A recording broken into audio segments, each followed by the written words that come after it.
భగవన్నామస్మరణ చేయకుండా జీవితమును భోగలాలసత్వముతో గడుపుతూ వృధా చేసుకునేవాడు అంత్యమున అనుభవించే దుర్దశను వివరించే శ్రీ భాగవత పద్యములు భావార్థముతో సహా.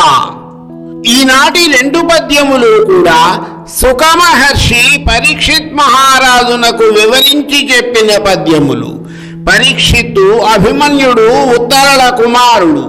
ఒకసారి వేటకు వెళ్ళిన పరీక్షిత్తు తాను చేసిన పొరపాటు వలన 7 రోజులలో సర్పం వల్ల మరణిస్తాడని శాపమును పొందాడు.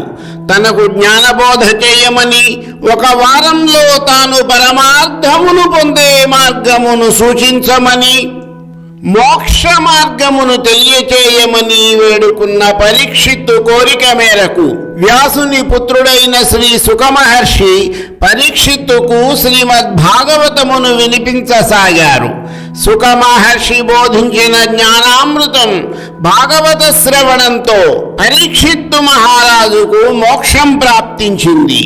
ఈ పద్యంలో మానవుడు ఎంత నిరాడంబర జీవితమును గడపాలి అన్న విషయమును శ్రీ సుఖమహర్షి తెలియజేస్తున్నారు.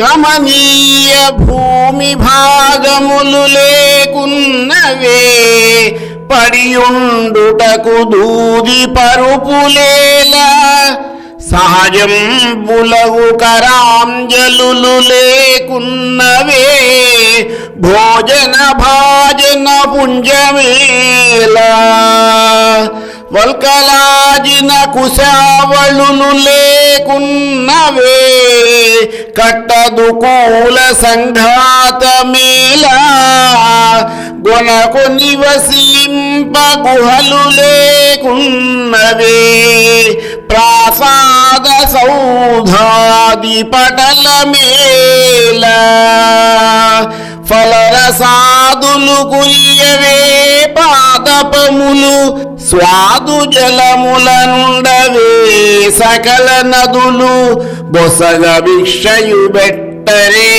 పుణ్యసతులు ధనమధాందుల కొలువేల తాపసులకు. రాజా, మానవుడు ఎప్పటికీ కూడా భోగలాలసుడు కాకూడదు. ఇంపైన భూమి ఉండగా శరీరమును వాల్చడానికి మెత్తని దూదిపరుపులు కావాలా?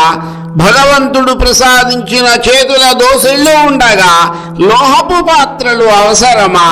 నారబట్టలు దర్భలతో చేసిన వస్త్రములు ఉండగా పల్సని వస్త్రములతో పని ఏమున్నది? కొండ గుహలు మొదలైనవి అనేకములుండగా ప్రాసాదములు, పెద్ద భవనములు, సౌధములు అవసరమా? అనేక రకములైన వృక్షములు పుష్కలముగా రసములతో నిండిన ఫలములను ప్రసాదించుట లేదా? దివ్య నదులు తీయని జలములను అందజేస్తూనే ఉన్నాయి కదా. పుణ్యసతులైన గృహిణులు ఇంత భిక్షను పెట్టకపోతారా? అటువంటప్పుడు తాపసులు ధనమధాంతులను ఆశ్రయించవలసిన పని ఏమున్నది? అత్యాశకు పోకుండా లభించిన దానితో తృప్తిపడమని ఋషి చెప్పిన భావము. తరువాతి పద్యములో శ్రీ సుఖమహర్షి భగవన్నామ స్మరణ చేయకుండా జీవితమును భోగలాలసత్వముతో గడుపుతూ వృధా చేసుకునేవాడు అంత్యమున ఎటువంటి దుర్భరమైన పరిస్థితిని ఎదుర్కొనవలసి వస్తుంది అన్న విషయమును మనకు తెలియజేస్తున్నారు. ఈ విషయమును దృష్టిలో ఉంచుకుని వెలగవలసిన ఆవశ్యకత అందరికీ ఉన్నది. హరి చింతింపక మత్తుడై విషయ చింతాయత్తుడై చిక్కి వాసరముల్ ద్రొబ్బెడువాడు కింకరగదా సంతాడితో రస్కుడై ధరణీశోత్తమ దండభృన్నివసన ద్వారోపకంఠోగ్ర వైతరణీ వహ్ని శిఖాపరంపరలచే దగ్ధుండు కాకుండునే. శ్రీ సుఖమహర్షి పరీక్షిత్ మహారాజుతో ఈ విధముగా పలుకుతున్నారు.